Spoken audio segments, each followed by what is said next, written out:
Jadi ada 4 bulan singkatnya, 1 Dzulqa'dah, 2 Dzulhijjah, 3 Al-Muharram, keempat bulan Rajab. Sekarang saya tanya pada Bapak Ibu sekalian, dari 4 bulan yang disebutkan tadi, sekarang kita berada di bulan apa? Rajab. Berarti kita sedang masuk di dalam hukumnya. Nah, jadi kalau sudah keluar dari bulan ini, beda hukum lagi. Ya, istimewanya hilang, Pak. Sama dengan ketika kita di Ramadan, ada keistimewaan tertentu. Hilang Ramadannya, hilang keistimewaannya. Nggak ada Lailatul Qadar lagi, selesai. Selesai. Nggak ada pahala berlipat 10 kali lipat dari yang biasanya lagi, selesai semuanya. Nggak ada ketenangan yang kita rasakan seperti Ramadan. Antum kalau nggak percaya silahkan cek. Ramadan kan lebih tenang kan? Lebih mudah ibadah kan? Karena semua orang ibadah. Nggak ada kemudahan paling mudah ibadah kecuali Ramadan. Jangankan yang fardu, yang sunnah pun bisa rebutan. Dan yang paling menarik begini, orang nanti, Anda akan lihat kalau nggak percaya, sekitar 2 bulan ke depan nanti, bahkan ada yang rebutan sholat sunnah dibanding sholat fardu. Saking istimewanya. Ibu-ibu kan kalau naruh sajadah ke masjid, itu untuk taraweh kan? Sampai bersaing, ada persaingan yang sangat ketat di antara emak-emak, khusus di taraweh itu. Taraweh kan sunnah hukumnya kan? Tapi dikejar-kejar.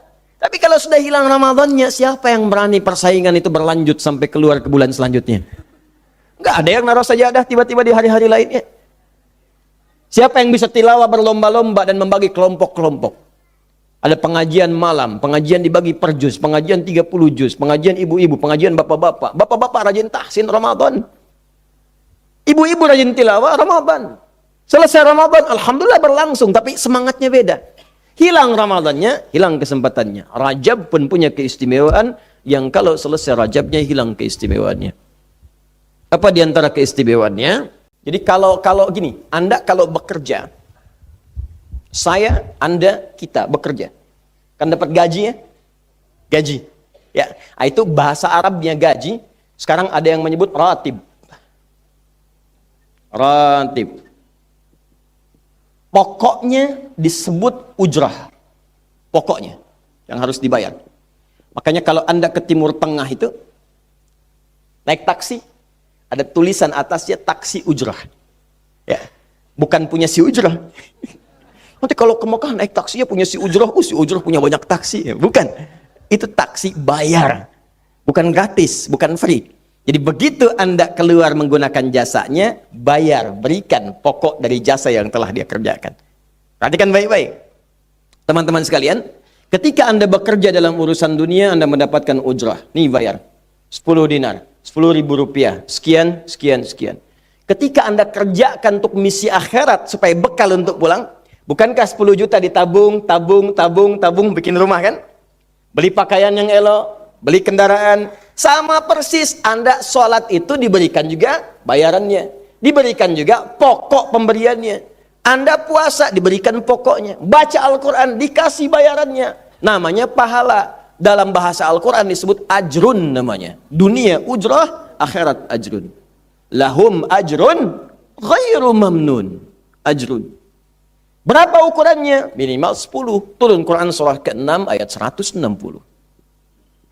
Ya, kita keluarkan supaya terukur. Ya. Setiap pekerjaan dunia menjadi nilai akhirat punya poin. Pekerjaannya disebut hasanah namanya. Ya. Amal solehnya disebut hasanah. Siapa yang mengerjakan di dunia pekerjaan punya nilai akhirat, amal soleh namanya hasanah. Setiap hasanah punya poin 10. Man jaa bil hasanati falahu asyru amthaliha. Siapa yang mengerjakan perbuatan di dunia dan punya nilai akhirat, bekerja dikerjakan karena Allah mencari yang halal. Tuliskan poinnya. Salat, tuliskan poinnya. Setiap pekerjaan 10. Hitungannya 1 keduanya 500 tahun. 2 ketiganya 500 tahun. 3 keempatnya 500 tahun. Jadi jangan menghitung 1, 2, 3 terlalu sedikit. Ya. Di hadis Muslim saya sering katakan ke masjid saja dapat 25 poin baru nyampe. Jarak 1 kedua 500 tahun. Jadi kalau ada yang tidak sholat dalam sehari, 1 kali sholat kehilangan 10 pahala kali 500 tahun. Dia kehilangan pahala 5.000 tahun. Ya, dosanya berapa? Nah, makanya sering kita bermohon begini, ya Allah, jadikan semua perbuatan duniaku punya nilai akhirat supaya ditampakkan di akhirat. Di hasanah dunia ini akan ditampakkan saat dihisab di akhirat. Makanya sering kita katakan, ya Al-Baqarah ayat 201, wa minhum may yaqulu rabbana atina fid dunya. Ya Allah, jadikan semua kegiatan duniaku hasanah. Namaku sudah hasanah ya Allah. Perbuatanku belum tentu. Ya sudah, suami namanya Hasan, ya istri Hasanah, anaknya Husna, ya kan? Yang laki-laki Husain, tuh. Semua kumpul. Tapi kalau pekerjaannya tidak demikian menjadi amal soleh, nggak terkumpul ini. Ya, dan akhirat pun nampakkan lagi hasanahnya. Maka diteruskan ayatnya, wa fil akhirati hasanah. Makanya saat di akhirat itu ditampakkan, faman ya'mal mithqala dzarratin khairan yarah. Ya, makanya kalau mau mithqal, yang khairan yarah. Jangan yang syarran yarah.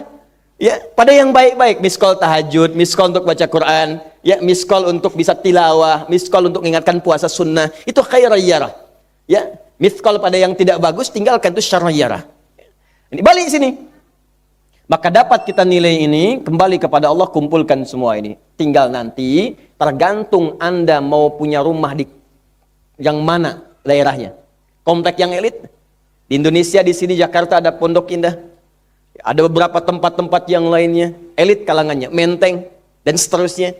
Maka di surga pun ada komplek yang elit-elit. Ada Firdaus, ada surga Aden, ada macam-macam. Tinggal Anda cari bekal yang serius, turunkan kemudian ke bumi.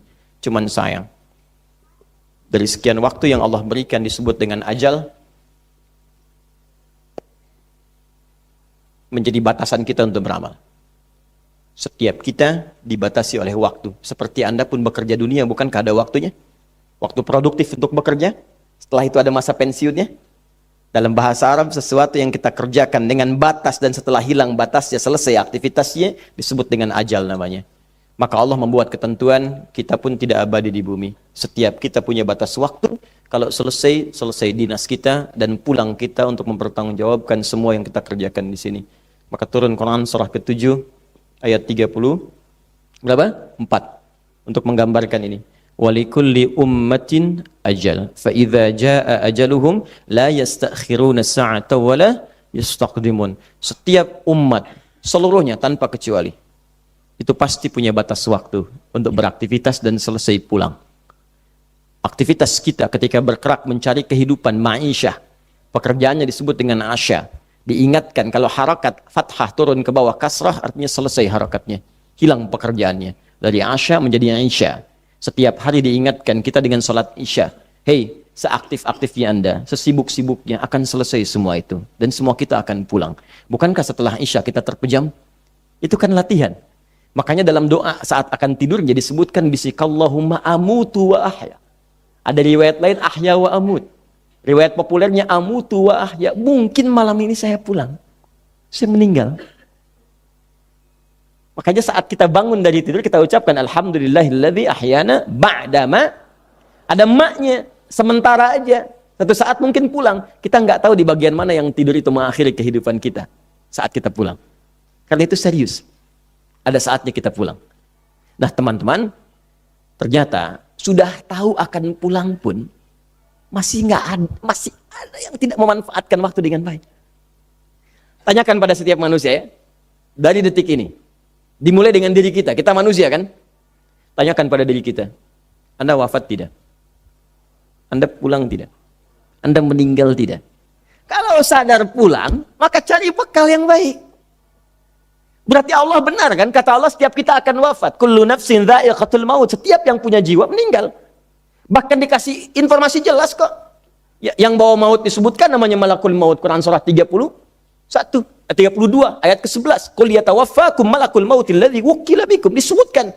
Bayangkan ya, kurang jelas apa lagi? Disebutkan punya waktu namanya ajal. Akan wafat disebutkan. Yang bawa wafat kematiannya disebutkan malaikatnya. Cara wafatnya disebutkan. Quran surah 89 ayat 27 sampai 30. Ya ayyatuhan nafsul mutmainnah, itu yang tenang, yang dahsyat dipukulin malaikat juga ada. Ya, Quran surah 8 ayat 50 itu ada sambil dipukulin malaikat. Ya. Maaf teman-teman sekalian, ini sudah jelas semuanya. Jadi aneh manusia itu. Sudah tahu akan meninggal, tahu ada kenikmatan, ada siksaan, tahu ada surga, ada neraka, tahu ada kenikmatan kubur, ada siksa kubur. Kenapa masih main-main juga? Kenapa nggak dimanfaatkan? Dan dia tahu ada yang menyolatkan, ada yang disolatkan. Apa nggak sempat terfikir ketika Anda wafat siapa yang menyolatkan? Bukankah yang paling indah, yang menyolatkan orang yang selama ini kita rawat? Anak yang pernah dikandung, diberikan ASI, dirawat-rawat. Anda menyiapkan apa gitu? Kita menyiapkan apa? Sayang-sayang investasi keluar banyak, ketika wafat gak bisa berlaku apapun. Bahkan ada yang sebelum wafat pun sudah dibuang dari keluarganya. Waliyadzubillah. Nah, sekarang dari sekian kegiatan aktivitas kita, berapa yang sudah punya nilai di mata Allah menjadi amal saleh? Sekarang kita ukur. Ya, sekarang kita ukur. Pelan-pelan sebentar ya. Ini rata-rata usia berapa tahun? Oh, baik. 40 tahun ke atas ya. Ya. Walaupun atasnya mungkin agak banyak, atas gitu ya, bagian. Nggak apa-apa. Fokus sini ya. Edisi kali ini fokus saja. Biarkan saya yang datang, terangkan, tulis, hapus. Ya. Antum simak aja lah. Simak, tulis dengan baik. Mau ketawa-ketawa, sudah masuk surga. Alhamdulillah. Udah cukup dengan amin. Lihat dulu. Ini saya sering sampaikan. Ini kita kasih batas standar di Al-Quran aja lah. 40 tahun misalnya. Ya, standar keseriusan beraktivitas. Ya, lihat sini. Konon dalam sebuah penelitian sederhana, manusia itu kalau dihitung-hitung aktivitasnya setengah dari usianya, itu umumnya, walau tidak semuanya, teralokasikan untuk tidur. Beristirahat, tidur. Dari mulai lahir, bayi kecil, tidur, dewasa beraktivitas, tidur siang, tidur malam, tidur macam-macam, tidur kecapean, tidur ngantuk, tidur lelah, tidur segala rupa, tidur. Setengah dari usia. Jadi kalau 40 tahun, tidurnya berapa tahun? 20 tahun. Baik. Sisanya beraktivitas, ya, nah itu berapa tahun? 20 tahun. Jadi di sini kalau kita hitung, ya kalau beriman, alhamdulillah kita sholatnya, puasanya, baca Qur'annya, tapi juga kerjanya, tertawanya, candanya, macam-macamnya, 20 tahun. Dari 20 tahun ini, berapa yang jadi aktivitas ibadah? Yang jadi ibadah berapa? Ya, jangan terlalu pesimis, ya ambil 10 tahun misalnya. 10 tahun ibadah. Nah, jadi di sini adalah sholatnya, baca Qur'annya, puasanya, dan sebagainya, sedekahnya, infaknya. Apakah semua ibadah itu langsung diterima? Belum tentu. Syaratnya ikhlas. Wa ma umiru illa liya'budullaha mukhlishina lahuddin. Quran surah 98 ayat 5. Pertanyaannya, dari ibadah yang kurang lebih 10 tahun ini, berapa tahun yang ikhlas? Ya ambillah tengah-tengahnya 5 misalnya kan? 5 tahun. Ini yang ikhlas, insya Allah. Yang ikhlas kurang lebih 5 tahun. Jadi usia 40 tahun ini, yang produktif amalan yang kurang lebih harapan kita diterima oleh Allah insya Allah 5 tahun. Dosanya berapa tahun?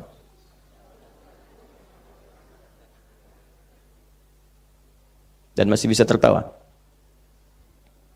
Dan masih mengharap surga. Masih ingin ke surga Firdaus. Masih ingin mendapatkan segala hal yang istimewa. Sementara kita sadar, gini caranya begini. Coba ucapkan dengan kalimat yang lantang bahwa Anda tak punya dosa.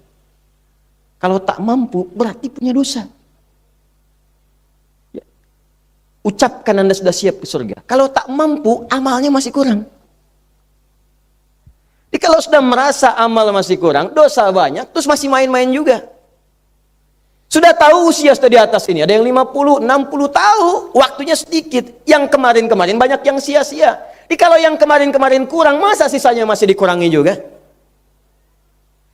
Anda 40 tahun, 50 tahun, 60 tahun. Sekarang anak 4, 5 tahun, bahkan matanya buta, ada laki-laki, ada perempuan, sudah jadi penghafal Quran. 5 tahun hafal Quran. Belum baligh. Dan berharap punya bekal di hadapan Allah. Kemarin sahabat saya, Syekh Ali Jabir, ya, datang ke Bekasi. Cerita tentang Kaila, anak 5 tahun, mata buta. Murajaah hafalan Quran sehari 5-7 juz. Dikatakan oleh beliau, Kaila, apa nggak capek terlalu banyak? Kamu kan punya uzur di hadapan Allah. Allah maha memahami keadaan kamu. Apa nggak lelah? Saya malu justru kepada Allah kalau kurang daripada itu. Anak 5 tahun mengulang hafalan Quran setiap hari 5-7 juz. Dan malu kalau kurang di bawah itu sebagai bekal untuk menghadap Allah. Anda diberikan kesempatan sampai lebih daripada 50 tahun. Lebih daripada 40 tahun. Lebih daripada 20 tahun. Dan sampai kesempatan itu, sampai hari ini pun untuk baca pun belum punya waktu. Dan Anda mengharap surga, Anda siapa? Tapi Allah punya sifat rahim. Di antara sekian jeda kehidupan kita, diturunkanlah curahan sepercik rahmatnya yang turun ke dunia untuk menggugurkan masa lalu yang telah mungkin kelam sebelumnya kita lewati, yang tidak punya nilai amal soleh di hadapan Allah Subhanahu wa Ta'ala. Maka diturunkanlah momen-momen tertentu untuk menghilangkan semua dosa-dosa yang pernah dikerjakan selama hidup dan menaikkan kualitas amalan sehingga mengumpulkan amalan dengan pahala yang besar yang bisa menutupi hal-hal yang kurang di masa lalu. Di antara momen istimewa itu ada yang berbentuk waktu, ada yang berupa tempat, ada yang berarti momentum dan keadaan. Saya ingin masuk pada yang ini. Di antaranya Allah turunkan waktu-waktu istimewa yang saat kita berhadapan dengan waktu itu ada peluang semua dosa kita digugurkan oleh Allah Subhanahu wa Ta'ala dan amal soleh dinaikkan statusnya sehingga pahalanya berlipat dari hari-hari biasanya. Di antara waktu mulia itu ada yang sekarang kita tengah berada di dalamnya dan tidak setiap orang bisa mendapati bagian dari yang istimewa itu. Itu yang bisa menggugurkan dosa-dosa di masa lalu. Salah lihat, salah dengar, salah berfikiran, prasangka yang buruk, melangkah pada yang tidak tepat, sering menzalimi bahkan pada diri pribadi, maka gugur semua itu di waktu-waktu yang istimewa ini. Di antara sekian waktu yang istimewa bukan hanya Ramadan, bukan hanya sepertiga dari akhir malam, tapi ada waktu-waktu yang langsung disebutkan oleh Allah, saking istimewanya turun satu ayat untuk mengabarkan beritanya. Saking pentingnya ayat ini, bahkan dulu orang-orang jahiliyah pun mereka menghindari perbuatan-perbuatan buruk selama di bulan-bulan ini. Di sejahiliyah-jahiliyahnya mereka, kalau muncul waktu ini, mereka berhenti dari perbuatan-perbuatan buruknya. Ya, apakah waktu itu? Bagaimana cara mengisinya? Maka ini yang akan menjadi bahasan spesial pada hari ini. Sekarang kita belajar Quran surah ke-9 ayat ke-36.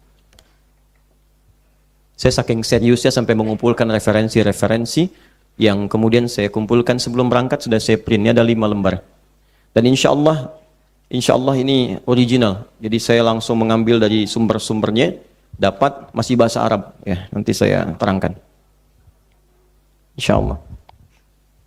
Quran surah ke-9 ayat 36. Mudah-mudahan dengan mengaji ini, dosa kita diampuni oleh Allah Subhanahu wa Ta'ala. Pahala kita dilipat gandakan dan mudah-mudahan setiap yang keluar dari masjid ini atau selesai kajian, kita menjadi hamba yang baik di hadapan Allah. Saya bacakan sebentar, kemudian kita turunkan maksud yang ingin disampaikan oleh Allah Subhanahu wa Ta'ala, insyaallah. Inna iddatash syuhuri 'indallah. Sungguh, kata Allah, jumlah bilangan bulan yang telah ditetapkan oleh Allah. Fokus, sungguh jumlah bilangan bulan yang telah ditetapkan oleh Allah dalam setahun itu ada 12. Jelas? Yauma khalaqas samawati wal ard. Bahkan sejak diciptakan langit dan bumi, berputar beredar seluruh benda-benda itu, dalam setahun tetap akan berjumlah 12. Dulu pernah ada yang merancang setahun 13, kacau, dikembalikan ke 12 lagi. Jadi setahun ada berapa bulan? 12 bulan. Dan itu keterangan subhanallah. Ya, Masya Allah, hanya ada di Al-Quran. Dalam konteks kitab suci. Ya, bayangkan, di tempat jahiliyah, tertinggal di bumi, di pelosok yang tidak ada akses informasi yang maksimal ke situ, bisa disampaikan setahun 12 bulan. Bisa disampaikan tentang keadaan terkait aspek biologis, anatomi tubuh, dalam tubuh bagaimana proses kehidupan. Kalau bukan tuntunan wahyu, mustahil seorang Muhammad sallallahu alaihi wasallam bisa menyampaikan informasi itu. Baik. Minha arba'atun hurum. Di antara 12 itu ada 4 bulan yang istimewa. Ada berapa bulan? 4 bulan. Yang istimewa ini disebutkan oleh hadis Nabi sallallahu alaihi wasallam, riwayat sahabat Ibnu Abbas radhiyallahu taala anhuma. 4 bulan ini thalathah mutawaliyah, 3 bulan berurutan urutannya. Bulan 11, bulan 12, bulan pertama. Dzulqa'dah, bukan Qa'dah. Bukan Dzulqa'dah, bukan Dzulqa'idah, tapi Dzulqa'dah. 12 Zulhijjah. Bulan pertama Al-Muharram, pakai Al. Baik, Dzulqa'dah, Dzulhijjah, bulan pertama apa? Al-Muharram. Dan yang keempat Rajabun Mudhar. Rajab Mudhar, bulan Rajab. Disebut Mudhar karena orang Mudhar ini suku di antara kabilah-kabilah Arab yang paling mengetahui dan mengagungkan bulan ini. Di antara sekian suku-suku di Arab yang mengangkat bulan Rajab sesuai dengan hukum Allah itu kabilah Mudhar. Makanya Nabi langsung menyebutkan Rajab yang dimaksud Rajab Mudhar, yang oleh mereka seringkali diagungkan.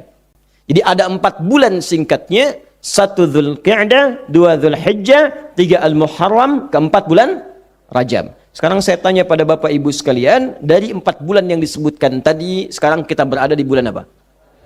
Rajab. Berarti kita sedang masuk di dalam hukumnya. Nah, jadi kalau sudah keluar dari bulan ini, beda hukum lagi.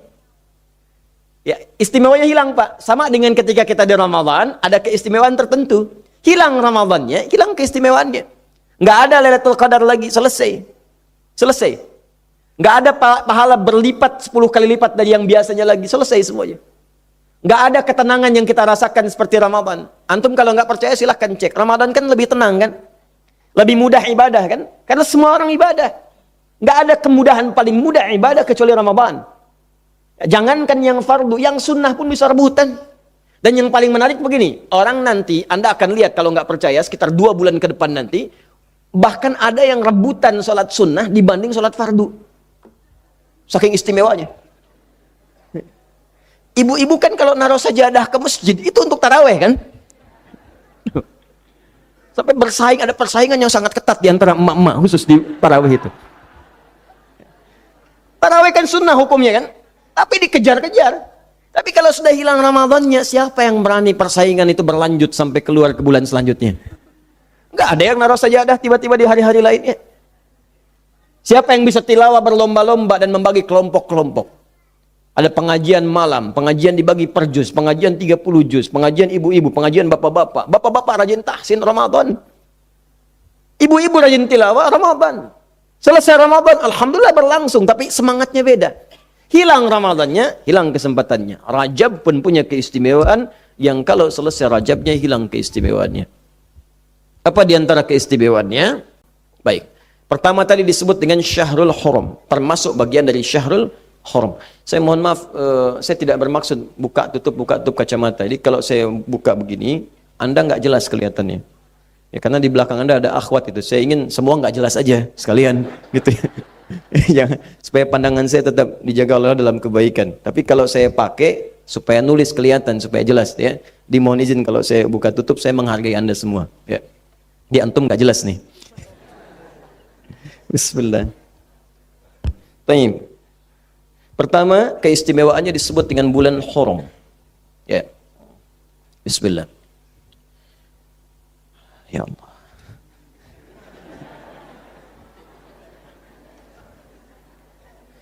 Semoga Engkau berikan hidayah pada sebagian hamba-hamba-Mu.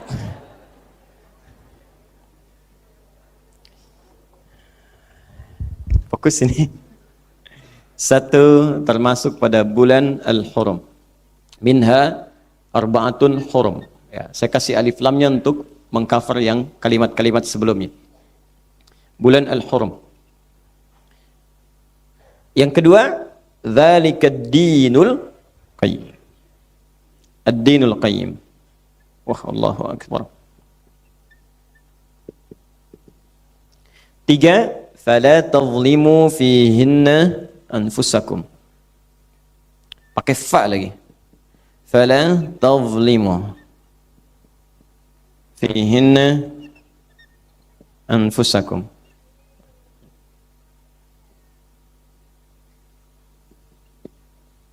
Ya, 3 dulu saja. 1, 2, 3.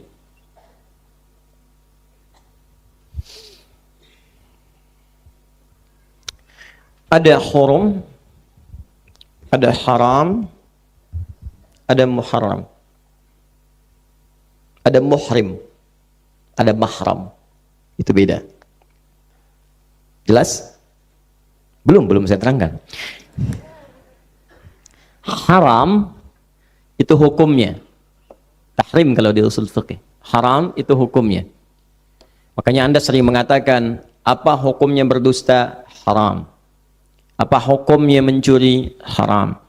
Apa hukumnya khamar? Haram. Apa hukumnya hoax? Haram.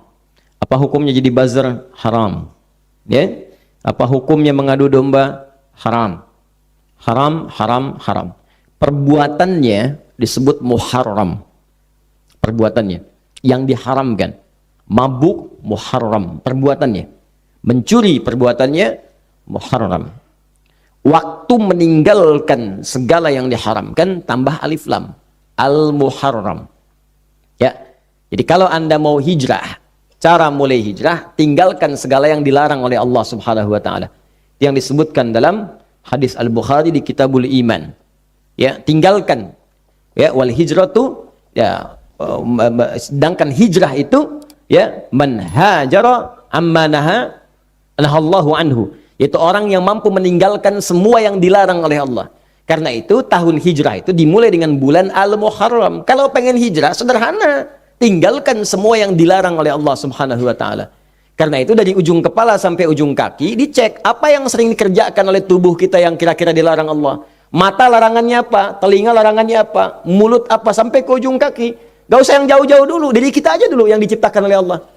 Kalau sudah bisa meninggalkan itu, itulah esensi hijrah. Itu real hijrah itu. Jadi kalau diri kita sudah baik, yang lainnya akan baik semua. Ya, kaki melangkah pada yang kurang baik, tinggalkan. Jadi kalau sudah meninggalkan yang tidak baik, tinggal melangkah pada yang baik-baik. Ujung-ujungnya bekerja pasti di tempat yang baik. Lisan tinggalkan yang tidak baik, ujung-ujungnya pasti berkata yang baik. Kalau sudah diri kita baik, pasti pakaiannya baik, makanannya baik, rumahnya baik, keluarga baik, sudah otomatis. Tidak usah jauh-jauh. Ya, Anda jangan jauh-jauh dulu nih ke pekerjaan, ke pakaian. Tubuh kita dulu aja. Sebab tubuh ini pengguna yang paling efektif. Ini kan penggunaan tubuh kita ini. Jadi kalau kitanya sudah baik, maka semua yang terkait dengan kita akan baik semua. Semuanya. Nah, itu Al-Muharram. Baik, dari sini kemudian teman-teman sekalian,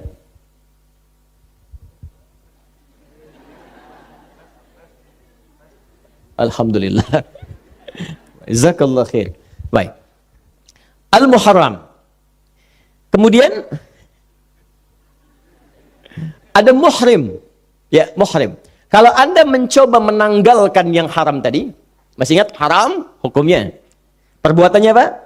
Muharram. Waktunya apa? Lalu Anda ingin mencoba meninggalkan yang haram-haram tadi, maka tambahkan hamzah di depan awal kalimatnya. Dari kata harama jadi ahrama, yuhrimu, ihraman. Ya, ihram meninggalkan semua yang diharamkan oleh Allah Subhanahu wa taala. Makanya bagi orang umrah ataupun haji dilatih dia untuk menanggalkan semua yang haram-haram. Dengan mengenakan pakaian ihram itu, maka yang dilarang itu ditinggalkan. Bukankah setelah Anda mengenakan pakaian ihram sudah ada ketentuan kan? Jangan lakukan ini, potong kuku dilarang, menyakiti dilarang, apalagi membunuh macam-macam dilarang. Itu kan latihan. Sehingga saat pulang yang haram-haram hilang. Dan ditunjukkan pada kita esensinya itu kamu pulang cuma pakai 2 kain begini. Ya, esensinya ini. Jangan berlebihan dalam hidup. Berpakaian jangan berlebihan. Jangan semua yang diinginkan mesti dibeli, dipakai enggak. Untuk ibadah enggak ada. Jangan berlebihan di kendaraan. Karena saat pulang kendaraan kita tuh cuma jenazah diangkut tuh. Di keranda. Itu pun enggak ikut. Jangan berlebihan. Kalau bermanfaat silahkan. Syukur nikmat pakai. Untuk menunjukkan nikmat kita di hadapan Allah. Dan cari surga dengan harta. Itu yang dimaksud Quran surah ke-28 ayat 77. Ya, wabtaghi fima atakallahu daral akhirah. Hei, ada di antaramu yang dititipkan oleh Allah berupa harta benda untuk ibadah. Karena yang orang yang Anda sebut miskin itu sebetulnya dia kaya. Karena passion dia ibadahnya dengan tenaganya. Dia tahajud tiap malam, bisa azan di masjid. Makanya sahabat Nabi itu dia sesuai passionnya itu yang dia ikuti.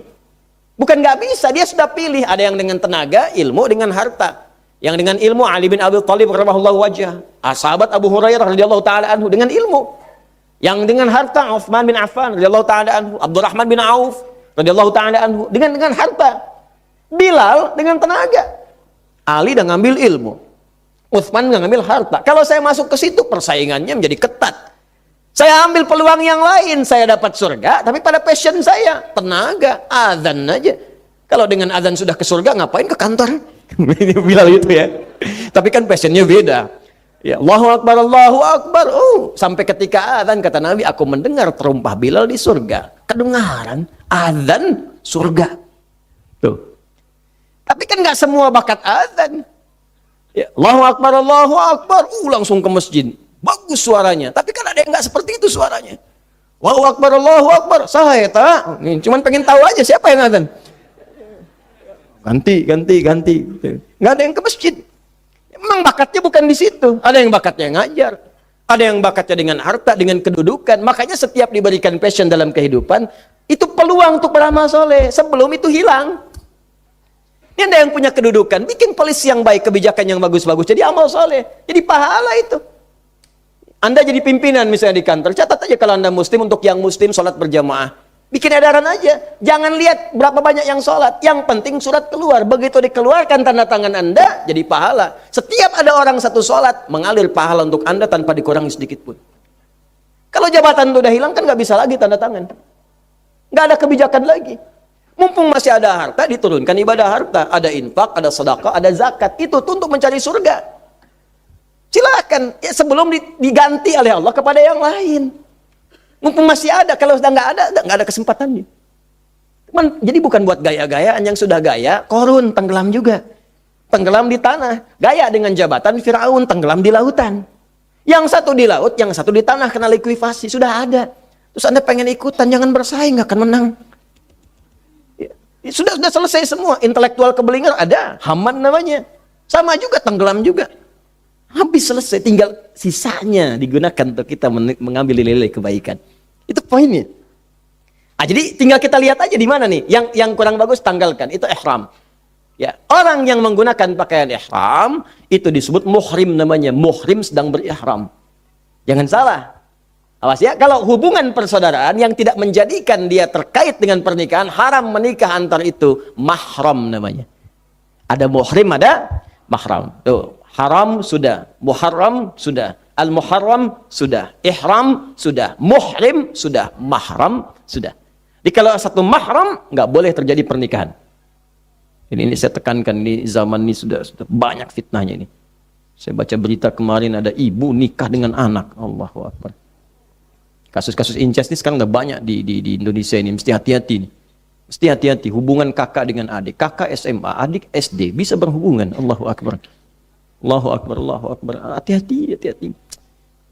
Oke, tolong, aduh ya Allah, gimana caranya? Yang antum nih yang kerja di media-media ini, kalau antum banyak menyiarkan yang buruk-buruk, dosanya banyak antum ini.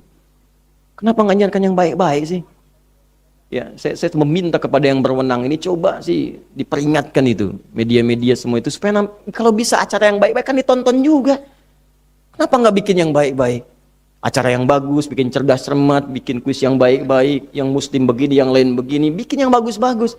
Ini kan berita tiap hari dibuka, pembunuhan, perampokan, ini, itu. Yang dilihat itu semua, bahkan ada tutorial berbuat maksiat. Aneh gitu, semua bisa diakses. Kenapa nggak kita protek semuanya itu, bikin yang baik-baik aja. Nah, itu kembali kepada kita sekarang.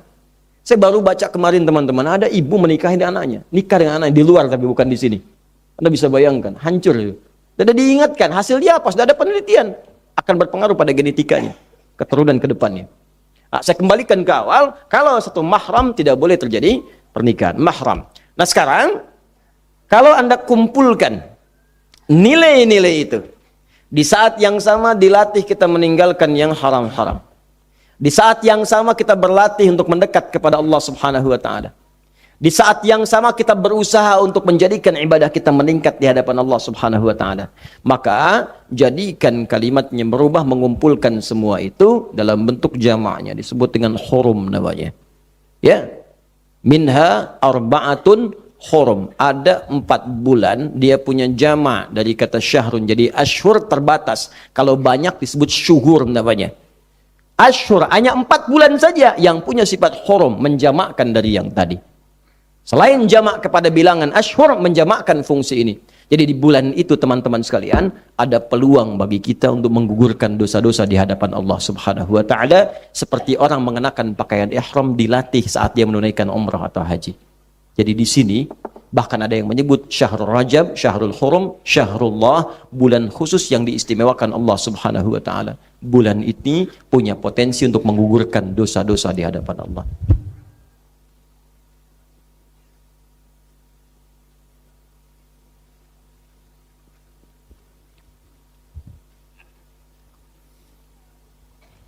Bahkan ada yang berkomentar kalau kita mendapatkan kesempatan ini, maka segera perbanyak amalan-amalan yang bisa menggugurkan dosa.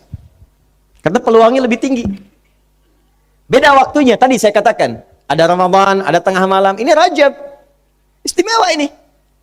Jadi ada peluang menggugurkan dosa. Jadi cari amalan-amalan yang dengan mengerjakan amalan itu dosa gugur. Apa diantaranya? Yang keluar lewat lisan, istighfar. Perbanyak istighfar. Perbanyak istighfar. Astagfirullah, astagfirullah, astagfirullah, astagfirullah. Latihan dulu. Saking pentingnya istighfar itu setiap sholat. Selesai sholat istighfar kita. Itu kalimat pertama kan? Assalamualaikum warahmatullahi wabarakatuh. Assalamualaikum warahmatullahi wabarakatuh. Astagfirullah. Astagfirullah. Astagfirullah. Yang paling singkat. Allahumma antas salam, minkas salam, tabarak ya dzal jalali wal ikram. Itu yang paling singkat. Astagfirullahalazim alladzi la ilaha illa huwal hayyul qayyum wa atubu ilaih. Istighfar. Istighfar. Istighfar. Istighfar. Ya, latih.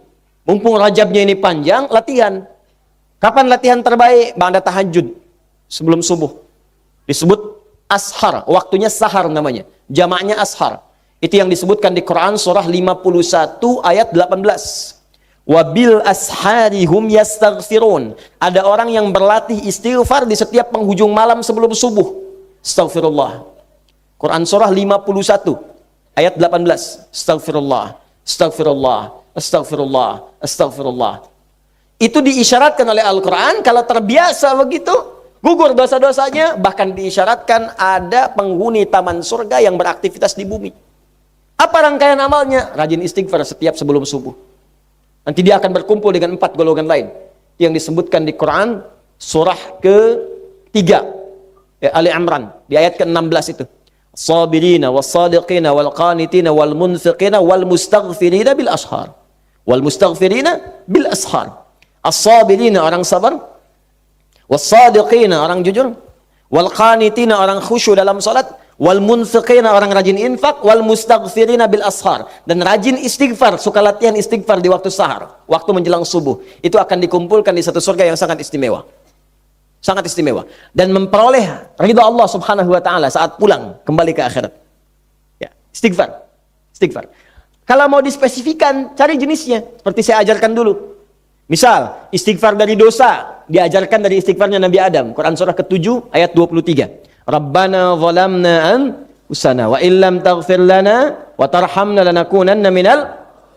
Ayo Pak, Bu, hidupkan bulan Rajab ini istighfar.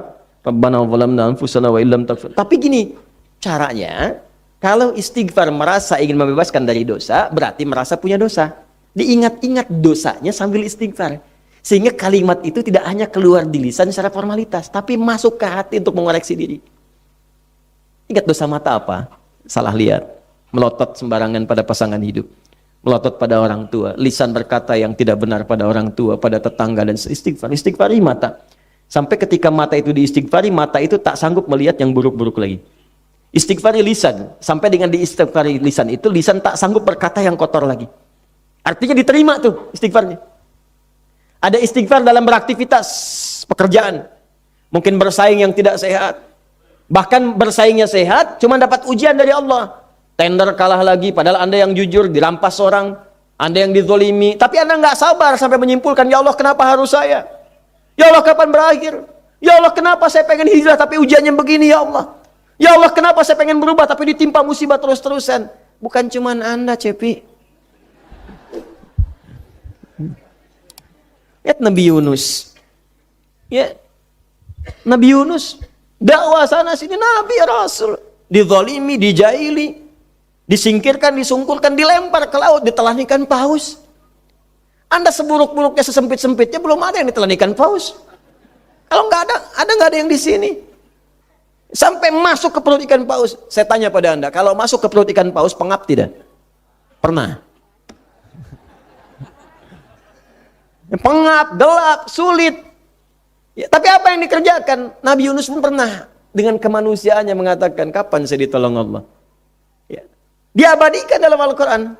Surah ke-21 itu. Ayat 87 sampai 88 itu. Wa dhannuni idh dhahaba mughadiba fa dhanna an lan naqdira alaihi. Dan kisah Dhannun Nabi Yunus alaihissalam saat dizalimi banyak orang, padahal Nabi Rasul dizalimi juga. Oh, bukan cuma kegerahan nyalain kipas angin, dilemparin. Oh. Apa dilempar? Oh. Gerah dengan kalimat, gerah dengan ini, gerah dengan itu, enggak capek. Lempar put ikan paus, ditelan habis. Kenapa? Masuk. Dan menduga dengan kemanusiaannya, menduga, ya Allah, apa Allah nggak tolong saya? Jadi kalau Anda ada kalimat seperti itu, bukan cuma Anda, yang dulu sudah ada. Tapi ternyata itu nggak tepat. Maka dengan sifat maksumnya pada kenabiannya, diturunkanlah bimbingan dengan kerasulannya, zikir, sadar, enggak tepat kemanusiaan saya ini. Ditutupi dengan isyarat wahyu. Maka berdoa di situ. Apa doanya? Wa nada fi dhulumati alla ilaha illa subhanaka inni kuntu minam. Jadi kadang-kadang ujian itu bisa meningkatkan pahala, bisa mendekatkan ke surga, bisa menjerumuskan ke neraka. Kalau salah menyikapi. Kan rumusnya jelas, la yukallifullahu nafsan illa, nggak akan mungkin Allah menguji di luar batas kemampuan. Jadi kalau ibu sedang diuji, ibu mampu, saya tidak. Di ujian ditetapkan pada ibu karena saya nggak mampu. Mustahil diuji Bapak kalau Anda nggak mampu. Anda itu mampu. Allah menganggap Anda mampu. Kenapa Anda menilai diri sendiri nggak mampu? Allah kan yang menciptakan kita, yang maha tahu. Allah yang maha tahu menilai Anda mampu. Anda yang tidak tahu, kenapa harus pesimis dengan ujian itu? Katanya pengen ke surga. Surga itu kan dekat dengan kesabaran. Ya, kalimat pertama orang masuk surga disambut dengan kalimat sabar. Salamun alaikum bima sabartum. Quran surah 13 ayat 24. Orang sabar dekat dengan Allah. Innallaha ma'as sabirin. Al-Baqarah 153. Sekarang saya tanya pada Anda, siapa yang pengen dekat dengan Allah? Saya. Siapa yang pengen ke surga? Anda tiap hari berdoa, ya Allah saya pengen ke surga, saya pengen dekat denganmu. Ya, kalimat surga, sabar. Dekat dengan Allah, sabar. Sabar pasangannya ujian. Masalah. Al-Baqarah 155, 156. Ya, walanabluwannakum bisyai'in minal khawf wal ju'i wa naqsin minal amwali wal anfusi wath thamarat wa basyiris sabirin. Kalau dibikin persamaan, surga sama dengan dekat dengan Allah, sama dengan sabar, sama dengan ujian. 1 tambah 2 sama dengan 3. 2 tambah 1 sama dengan 3. Jadi untuk mendapatkan 3 itu 1 tambah 2. Kalau ingin mendapatkan surga, A sama dengan B sama dengan C. Persamaannya B sama dengan C. Paham tidak? Belum. A sama dengan B sama dengan C. Maka diturunkan rumusnya di matematika. Kalau begini berarti formulanya B sama dengan C. Anda ingin surga, surga sama dengan dekat dengan Allah. Dekat dengan Allah sama dengan sabar. Sabar sama dengan ujian. Maka persamaannya turunkan untuk mendapatkan surga sama dengan mesti lewat ujian.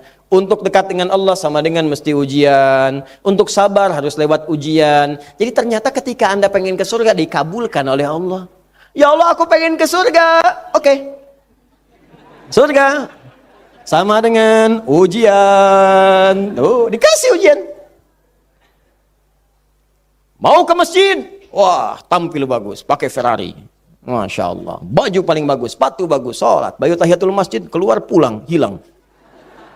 Nah, surga. Coba.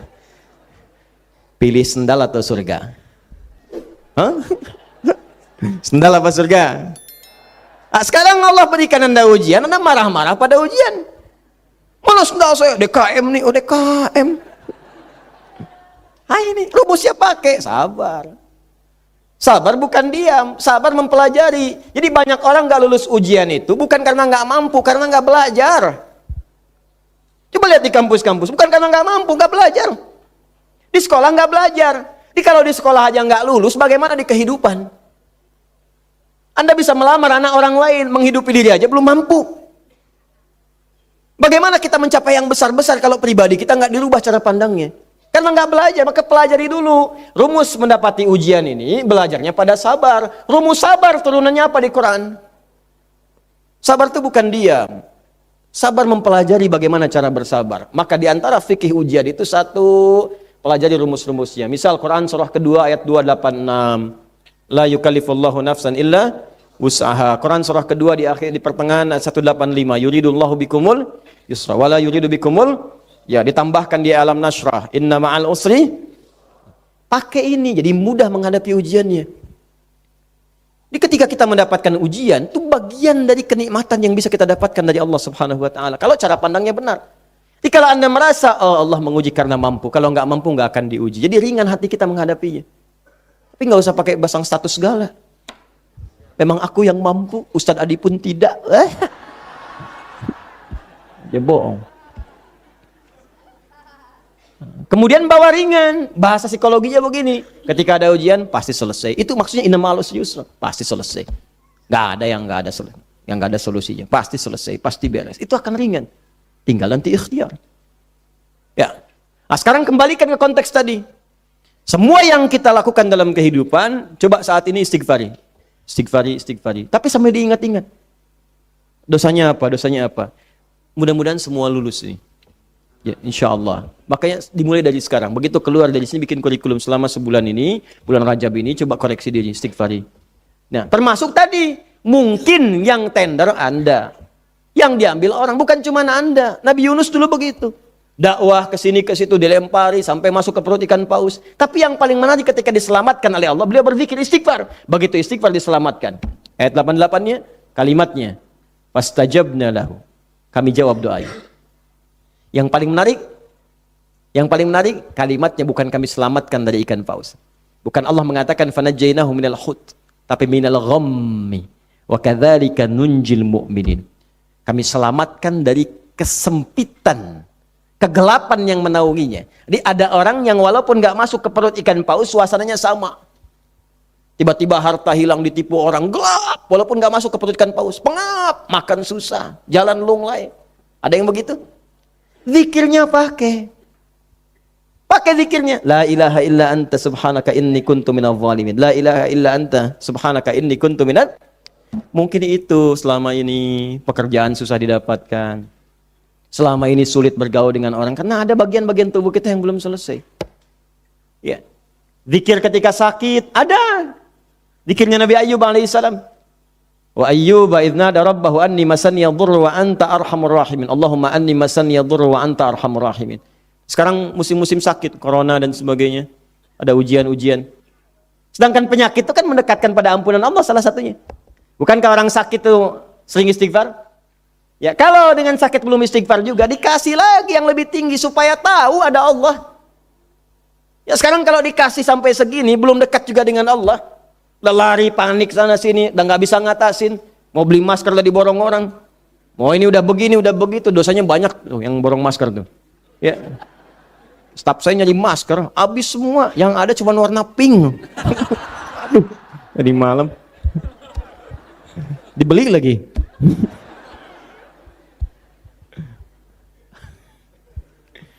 Teman-teman, jadi kalau sudah begitu, coba lihat dunia luar. Kita mungkin masih bisa nyaman sekarang.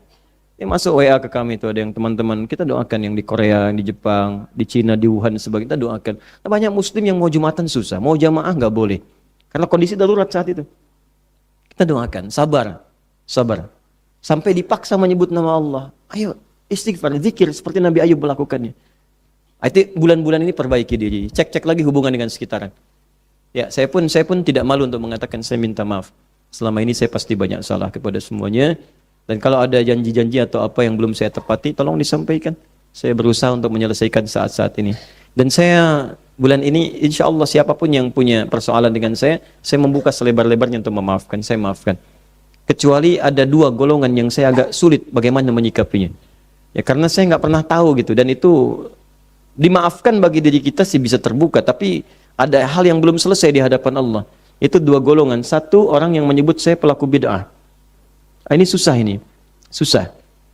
Karena ini agak resikonya tinggi nih. Resikonya tinggi. Ya, kalau ada antum datang aja ke saya lah. Diselesaikan. Tapi daripada di hari kiamat nanti ada persoalan. Karena bid'ah itu lawannya sunnah. Dan Nabi itu nggak mau menatap pelaku bid'ah. Diusir oleh Nabi di Telaga Kautsar. Saya mimpi ketemu Nabi. Orang-orang mimpi kan. Saya berdoa minta hampir tiap malam sholawat pada Nabi sallallahu alaihi wasallam. Saya ngajar, saya niatkan segala rupanya. Anda sebut saya pelaku bid'ah. Dan saya mencintai Rasulullah sallallahu alaihi wasallam. Sepenuh jiwa saya. Sepenuh diri saya. Karena itu saya mengajarkan sunnah-sunnahnya. Lalu Anda yang tidak tahu menyebutkan hal-hal yang tidak pantas untuk dilakukan. Ya, saya nggak tahu harus apa yang harus saya lakukan. Saya takut aja suatu saat nanti Anda berkata sesuatu yang tidak tepat, saya serahkan hisabnya kepada Allah. Yang kedua, orang yang menyebarkan di masyarakat hal-hal yang tidak baik, yang menghambat orang untuk belajar.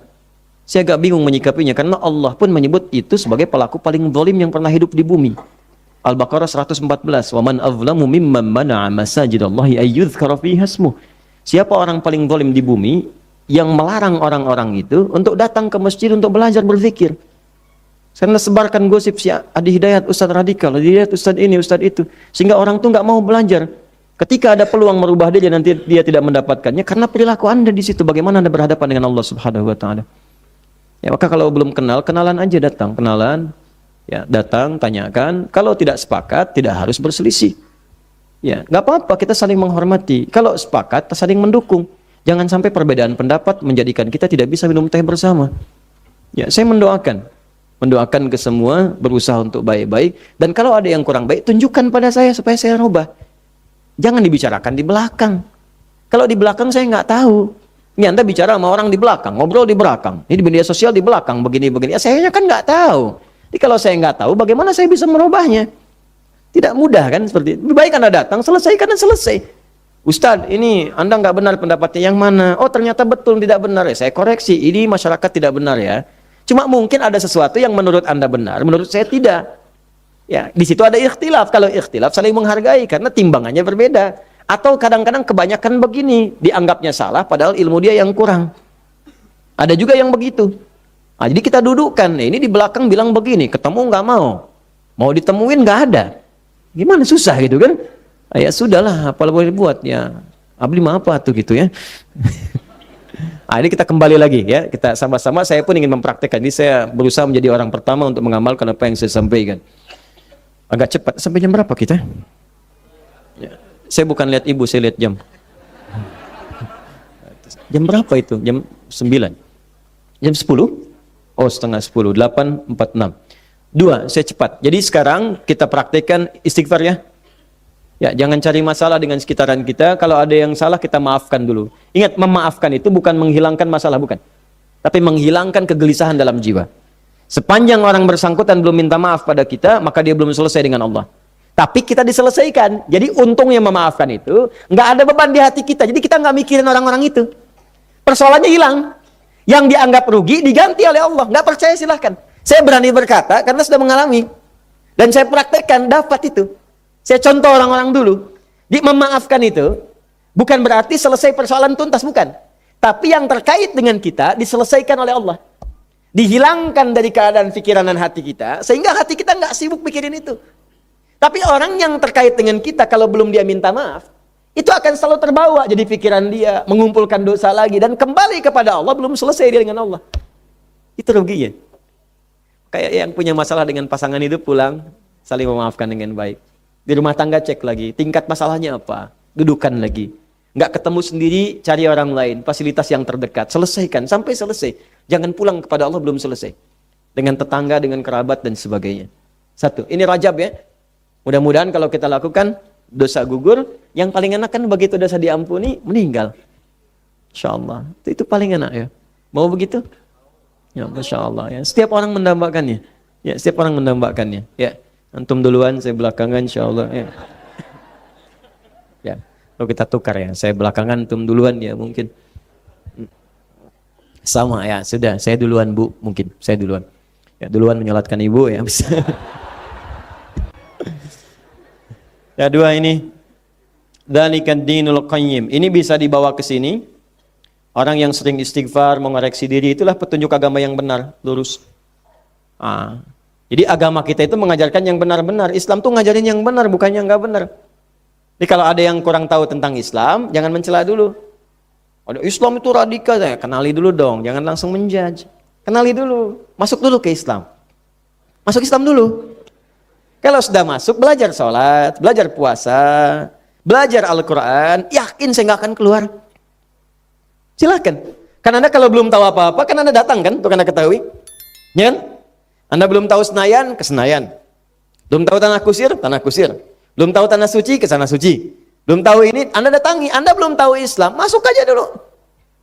Ya, kalau belum siap syahadat, ya latihan dulu belajar. Latihan belajar, pahami dalam Islam, sampai Anda bisa menyimpulkan. Kan gini, pendekatan logikanya kan sederhana. Kalau ada satu ajaran ini, disampaikan, ini baik, ini baik, ini baik, yang ini nggak baik. Jangan dihukumi ininya salah. Dicek yang ininya, dia bagaimana memahami ajarannya. Makanya ada Islam, ada Muslim, itu beda. Islam tuh bingkainya, ajarannya, nilainya, petunjuknya. Muslim orangnya.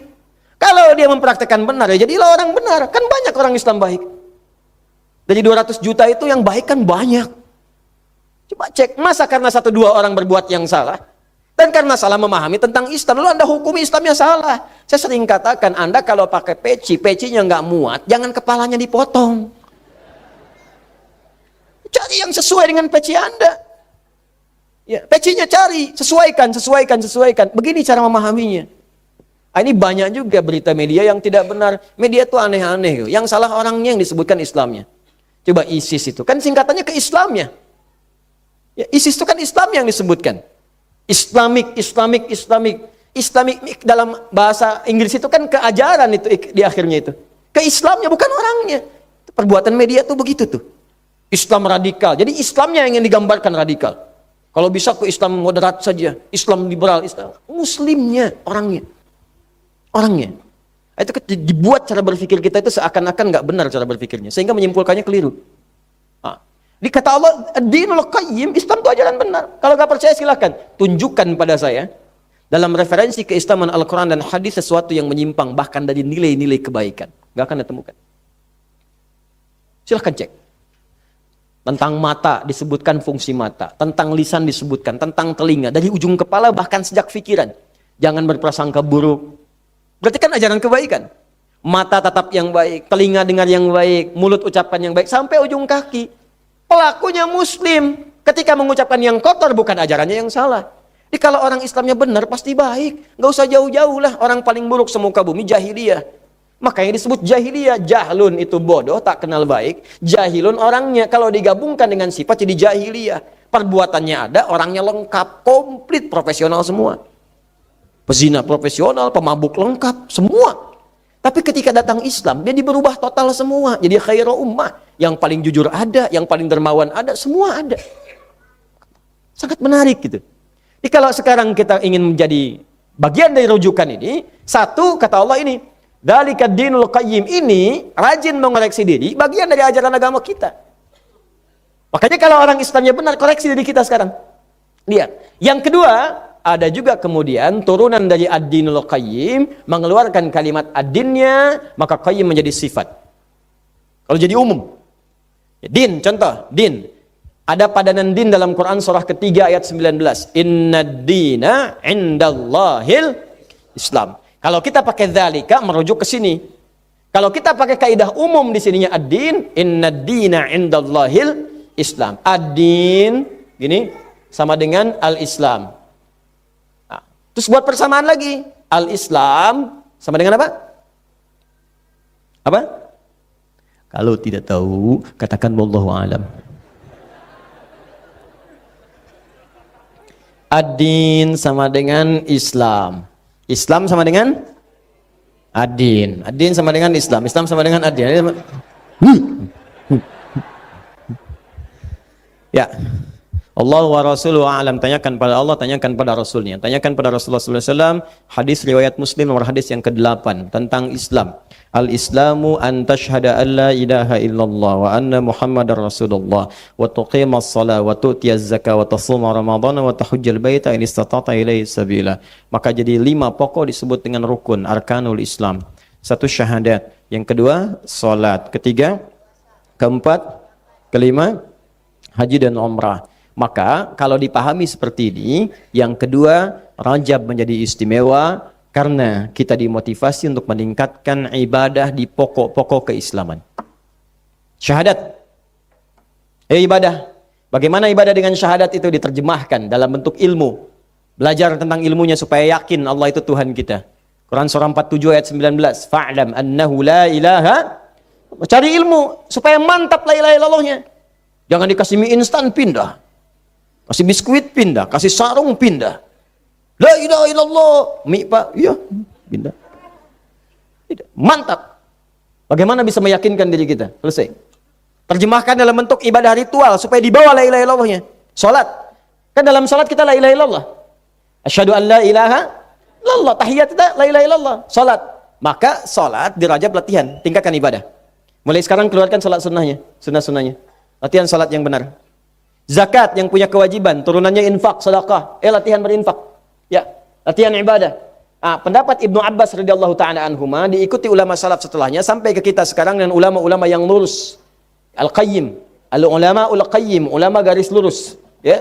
Mereka mengatakan apa kalimat-kalimatnya? Jika ada ketentuan dalam Al-Qur'an pada masuk yang ketiga, kalau dilarang berarti lawannya diutamakan.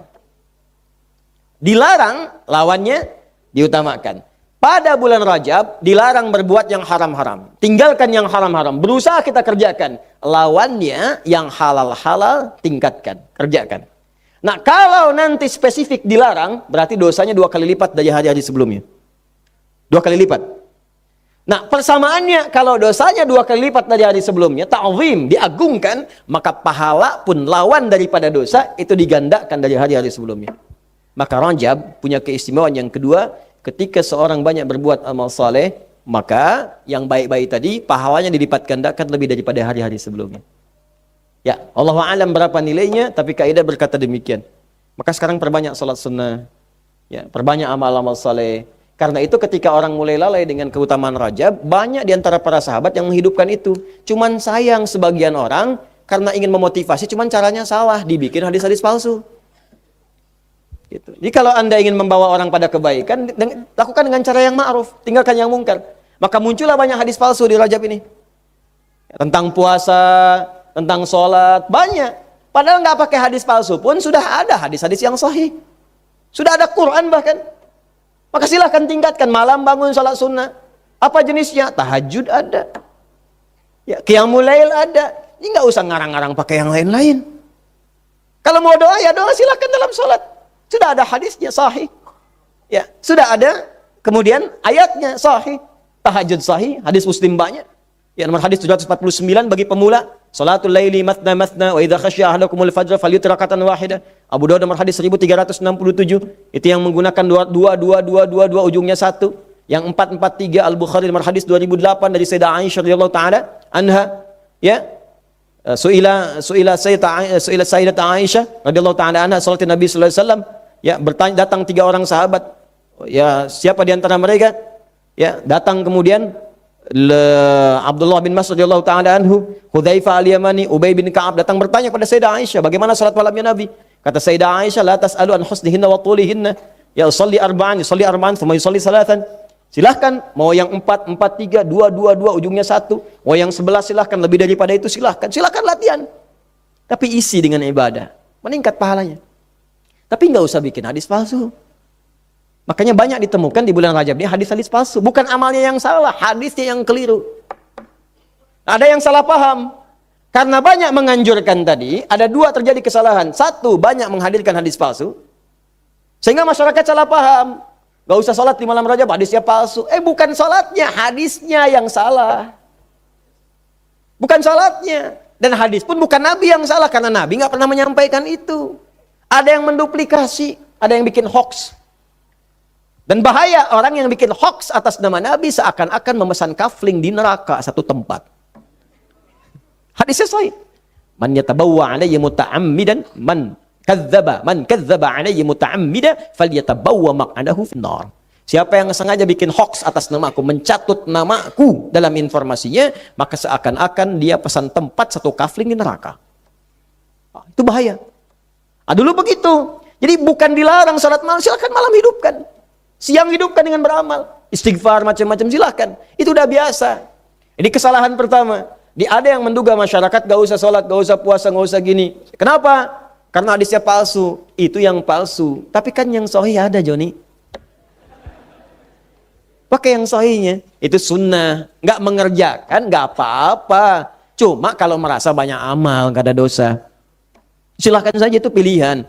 Kita nggak boleh memaksa. Nabi aja ingatkan. Masa Anda yang bukan Nabi maksa? Fadzakir innama anta mudzakir lasta alaihim. Muhammad, ingatkan, kamu ini pengingat bukan pemaksa. Lasta alaihim musaitir, diingatkan oleh Allah. Ingatkan aja, jangan paksa. La ikraha fid. Nabi Muhammad ahli surga, tingkat surga paling tinggi, disayang Allah. Wa innaka la'ala khuluqin azim. Engkau pengingat bukan pemaksa. Ente bukan nabi, surga belum jelas. Nggak ada pujian dalam Quran bagi Anda. Kenapa Anda mesti maksa? Kalau nggak ikut Anda jadi dicela.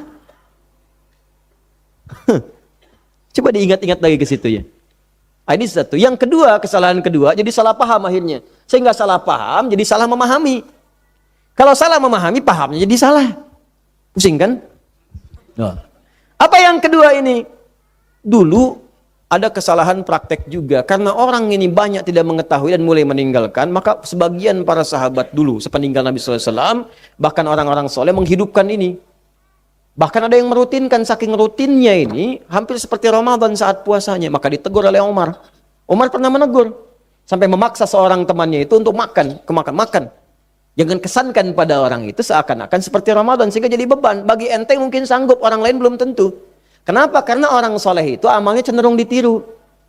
Ada kiai bagus diikutin. Ustadz bagus diikutin kan. Bukan cuma amalnya, kadang pakaiannya diikutin, gayanya diikutin. Saya pakai baju, orang ikut pakai baju. Ya kan? Daripada nggak pakai baju, pakai cari. Peci diikutin. Jadi ketampilannya diikutin. Apalagi amalannya cenderung diikuti. Maka Umar itu merasa nggak semua orang awam bisa begitu. Ada amalan-amalan awam. Maka diingatkanlah seperti itu. Dan sebagian, kamu jangan rutinkan. Jadi orang mengira seperti Ramadan nantinya. Bukan nggak boleh tiap hari puasa. Kalau pengen puasa, mengoleksi diri, silakan perbanyak, silakan.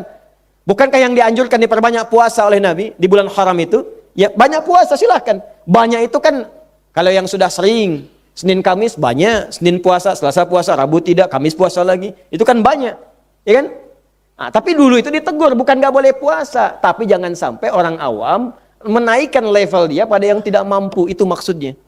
Dia bukan nggak boleh puasa, bukan nggak boleh sholat malam. Kalau Anda mau coba silahkan, tapi jangan sampai dengan mengerjakan itu menjadikan seakan-akan itu bagian yang harus dikerjakan seperti hukum wajib. Itu maksudnya. Tapi jangan sampai kalimat-kalimat itu menjadikan orang malas beramal. Quran nyuruh beramal, tapi karena kalimat Anda orang nggak beramal.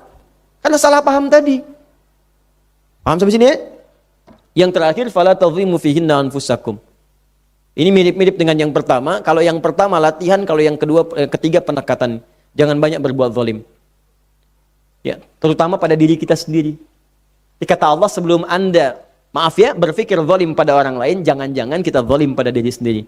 Apa zalim pada diri sendiri? Menempatkan sesuatu bukan pada tempatnya. Mata itu tempatnya melihat yang baik, bukan melihat yang tidak baik. Lisan bicara pada yang baik, bukan pada yang tidak baik. Ketika Anda berbicara pada yang tidak baik, Anda zalim. Ketika mata bernatap pada yang tidak baik, Anda zalim. Kalau zalim terjadi di bulan Rajab, dosanya 2 kali lipat di hari biasa. Yuk. Ayo, jangan dikumpulkan dosa, sekarang kumpulkan pahala. Nah, sekarang saya bagi satu rahasia. Ini sangat penting. Dan tidak banyak orang tahu. Ini di antara kita saja. Tadi kan diminta beramal soleh kan? Ya. Salat, kan? Baca Al-Quran, amal soleh bukan? Sedekah, amal soleh bukan? Terus diminta meninggalkan maksiat kan? Baik. Ada satu amalan yang kalau Anda kerjakan itu, maka semua yang tadi akan ikut. Otomatis. Jadi Anda nggak capek. Akan ikut semuanya. Udah pasti itu, insya Allah. Namanya asyam. Asyam. Bukan asyap, asyam. Asyam disebutkan 9 kali dalam Al-Quran, puasa. Puasa.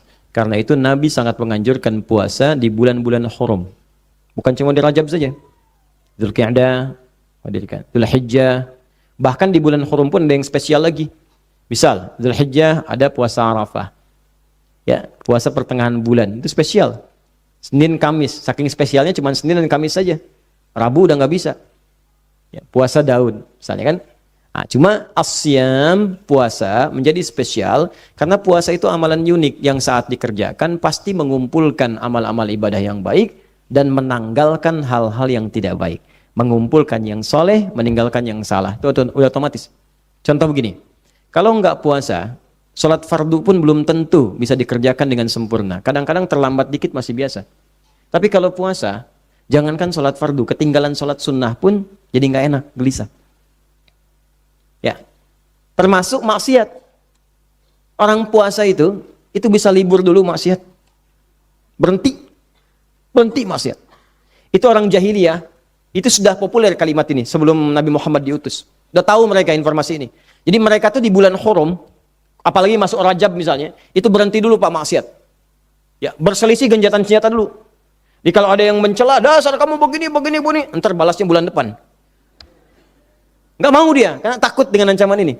Fala tazlimu fihinna anfusakum. Di sejahiliyah-jahiliyahnya, Abu Jahal sejahal-jahalnya, itu kalau masuk bulan Hurum, berhenti dia buruknya. Terus Anda yang bukan Abu Jahal berbuat buruk, lebih daripada itu. Berhenti dulu. Belajari diri dengan baik. Tinggalkan. Caranya bagaimana? Puasa. Sebab dengan puasa itu maksiat ditekan. Ya, yakin saya. Coba di lembaga pemasyarakatan diajarkan puasa itu cepat, mempercepat kebaikan-kebaikannya. Pasti tertinggal yang buruk-buruknya, muncul baiknya. Sebab mustahil orang puasa akan mengorbankan puasanya untuk berbuat buruk. Mustahil. Berat perjuangannya. Ya. Saya kan sering katakan, seorang pemarah pun kalau sedang puasa, nggak mau marah. Marah, semarah-marahnya.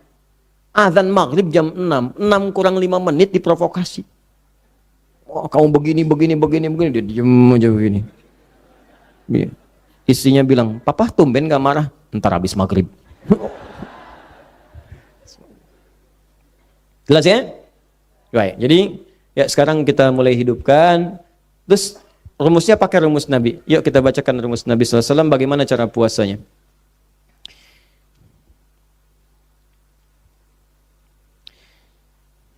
Baik, bismillahirrahmanirrahim. Ja'a rajulun ila Nabi sallallahu alaihi wasallam min bahilatin. Saya bacakan umum saja, saya sudah masukkan di sini. Datang seorang lelaki kepada Nabi sallallahu alaihi wasallam dari desa Bahilah namanya, sehingga dikenal dengan Al-Bahili.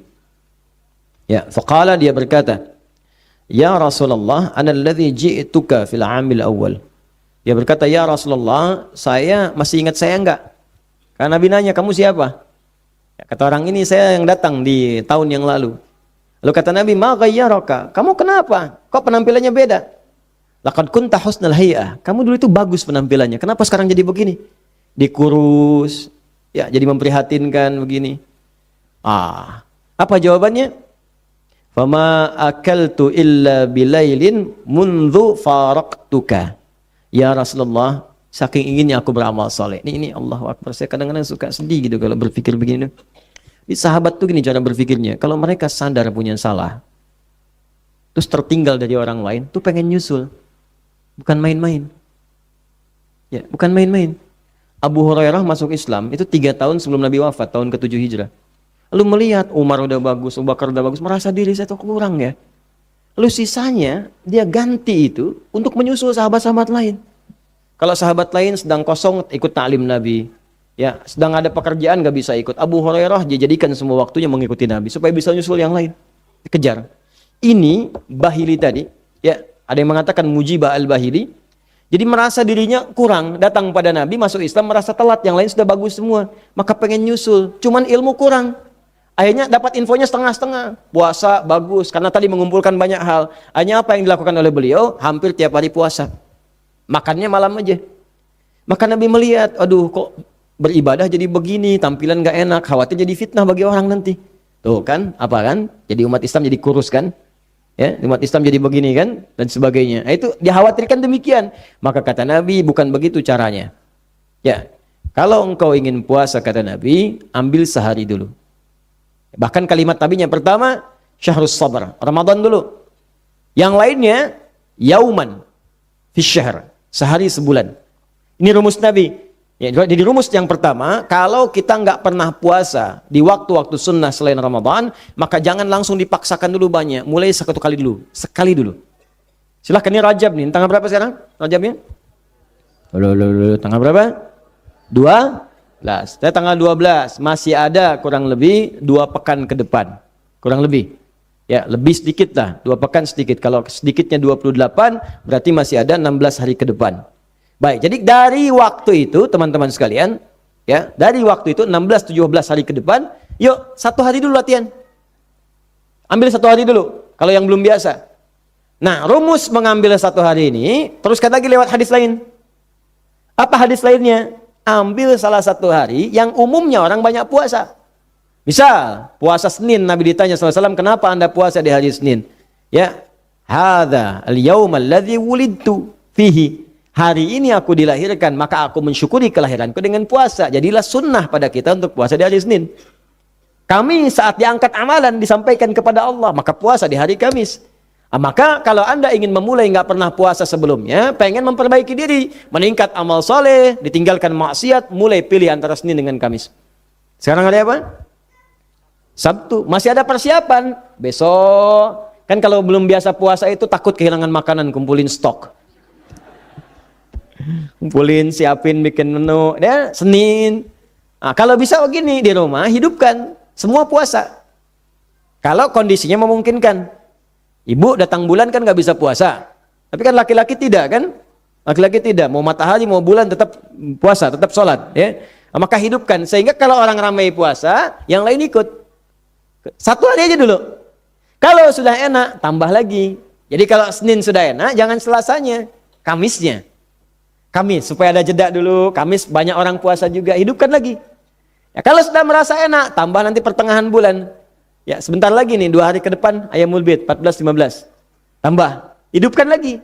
Kalau sudah merasa nikmat, perbanyak. Jangan dulu yang Daud, tambah dulu 2 hari, berhenti sehari misalnya. Ya, berhenti 2 hari lagi. Senin, Kamis puasa misalnya, Selasa, Rabu berhenti. Ya, setelah itu tambah.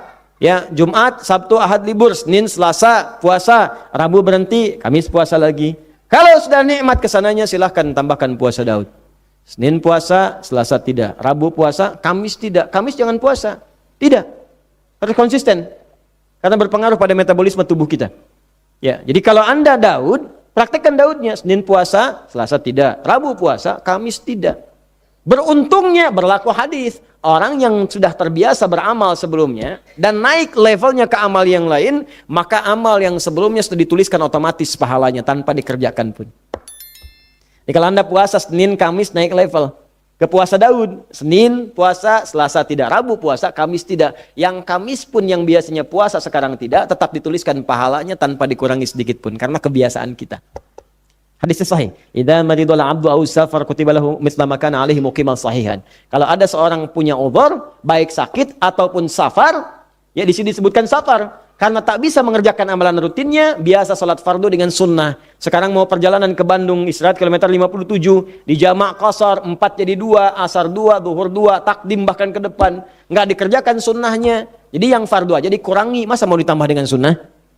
Ya, karena nggak ngerjakan sunnah, nggak dikerjakan, maka dituliskan pahala sempurna. Termasuk dengan sunnah-sunnahnya. Sama dengan yang tadi. Jelas ya? Maka tambahkan.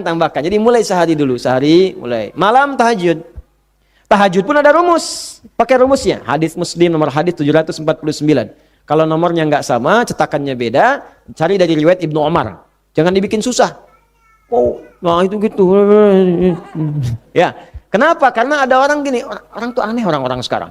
Dicari nih, kesalahan Ustadz Adi Hidayatnya pasti ditemukan. Yang namanya saya manusia. Kalau mau kreatif, cari kesalahan malaikat.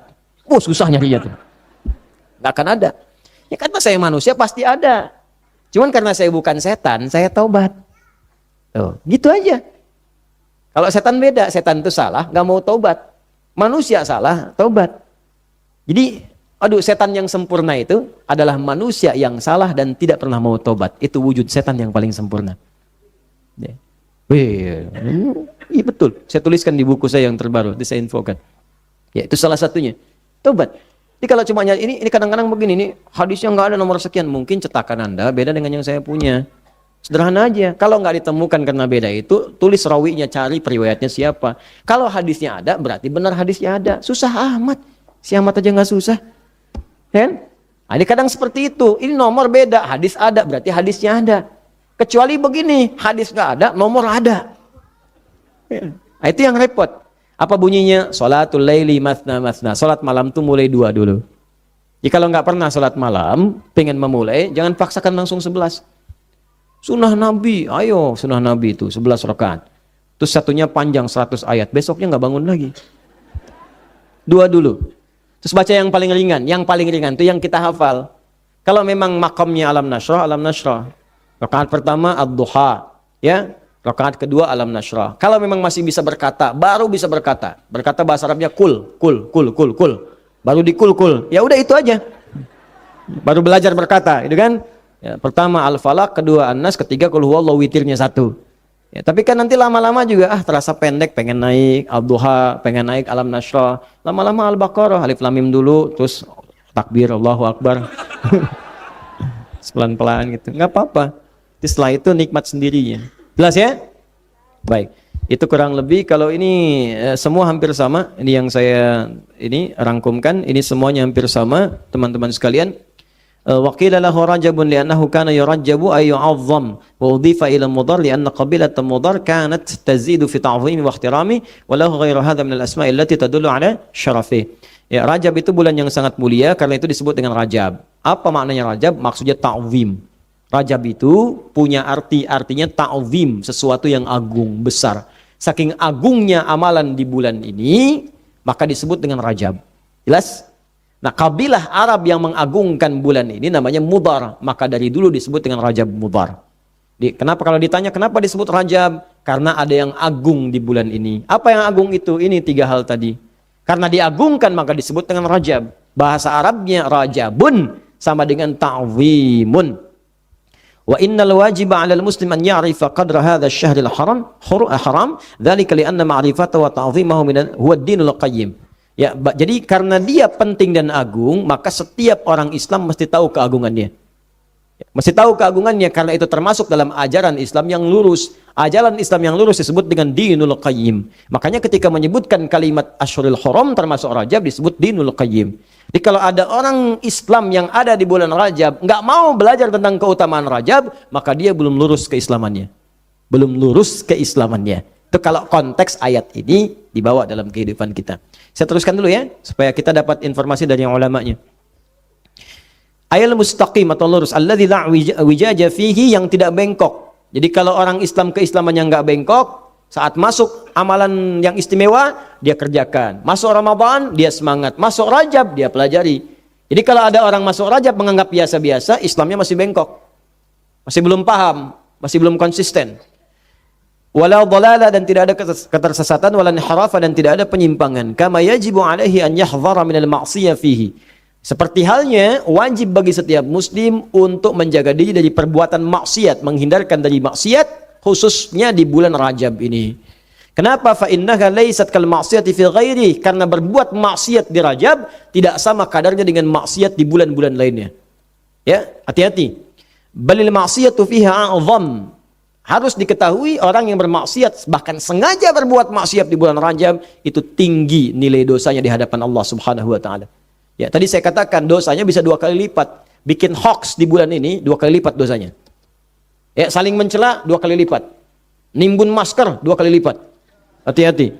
Awas. Ini fikih musibah itu dipakai kalau orang kesulitan, dibantu, bukan semakin disusahin. Orang kena banjir, kelaparan, pisang 100.000 satu. Ya, masker dinaikin. Makanya kita dukung tuh. Betul, kepolisian tuh ditindak gitu ya. Tapi dikasih solusi. Kasih solusi. Apa solusinya? Dibantu ya, orang dermawan itu saling bantu. Bantu, support, sebarkan masker gratis, diinfokan ciri-ciri corona begini dari Kemenkes misalnya. Terus dipetakan, ini yang suspek di daerah ini. Yang terduga di gini, yang dirawat begini. Kalau ke sini hati-hati, dari daerah ini jangan keluar dulu sehingga jelas semuanya. Nah, dari kejelasan ini kita ikuti instruksinya. Selesai. Kemudian pakai ibadah ritualnya. Karena jiwa kita, kemarin saya sampaikan malam Jumat, roh kita mesti kuat. Roh ini dasar dari sesuatu. Jadi kalau rohnya goyah, walaupun badannya sehat, ikut lemah juga nanti. Panik, takut, segala rupa dan sebagainya. Ya, saya selesaikan sebentar. Setelah itu saya coba baca ini sampai kita selesai di 9:30 insyaAllah. Wal'asi fihi athimun. Orang yang sengaja berbuat maksiat langsung dapat dosa. Awas, langsung dituliskan. Hati-hati, ini beda nih. Terfikir aja bisa salah. Ya, kaidahnya dosa itu dikerjakan baru kemudian mendapatkan dosa. Rajab tidak, baru terfikir maksiat dianggap salah. Dianggap salah. Dan berpeluang dosa, athimun, hati-hati. Makanya jangan nekat lah di bulan ini, jangan nekat, ya. Kama qala subhanahu, seperti Allah firmankan, ya, yang di Al-Baqarah ayat 217, ya, paling kiri sebelah atas. Yas'alunaka 'anil syahril haram qitalin fihi qul qitalun fihi kabir. Mereka bertanya kepada Muhammad sallallahu alaihi wasallam tentang hukum berperang, bermusuhan, bertengkar. Awas, hati-hati, saling perang nyata di medan di bulan haram. Qul qitalun fihi kabir. Katakan pada mereka, hukum bertengkar, berperang, berselisih dan sebagainya di bulan haram kabirun, dosanya berlipat dibandingkan hari biasa. Ayo hati-hati. Kalau belum bisa islah, belum bisa baik, jangan saling mengejek dulu, libur dulu bulan ini. Jangan pasang status nyindir-nyindir, udah simpan dulu, dosanya besar. Ya, mungkin dengan menyimpan itu jadi merenung, jadi bertobat. Kalau belum selesai komunikasikan, jangan berprasangka. Bisa salah nantinya. Ya, kalau ada yang kira-kira nggak tepat, langsung tanyakan. Tanyakan, dengan bertanya itu selesai. Fas'alu ahla dzikri in kuntum la ta'lamun. Kalau nggak ditanya, menduga, setan masuk. Setan itu masuknya dalam prasangka buruk dan pikiran maksiat. Setan pasti masuk. Jadi kalau Anda ingin berperang dengan setan, selesai. Tinggalkan maksiat. Yuk kita sama-sama bikin capek setan. Kita kerjain setan tuh. Kerjain aja dulu biar dia capek sekalian. Ya, bagaimana cara mengerjakannya? Jangan pikirkan maksiat. Jadi begitu terfikir, bilang aja sama mulut kita, hehe, setan. Mau coba-coba, nggak akan bisa. Saya udah kalau jengkel kayak gitu, saya keluarkan kalimatnya. Jadi kalau saya sedang tiduran, tuh kan, setan masuk nih. Ini yang nazir kamu, oh setan kamu. Saya udah maafin, ngapain kamu datang ke sini? Gitu. Kalau udah malam-malam ganggu apa, udah masuk, setan. Kalau berani keluar sini, gituin saya. Jangan was-was kayak gitu, nggak nampak, beraninya dari belakang. Berani, keluar, nampak. Ayo, selesaikan. Itu jantan. Begitu ada, lari kita.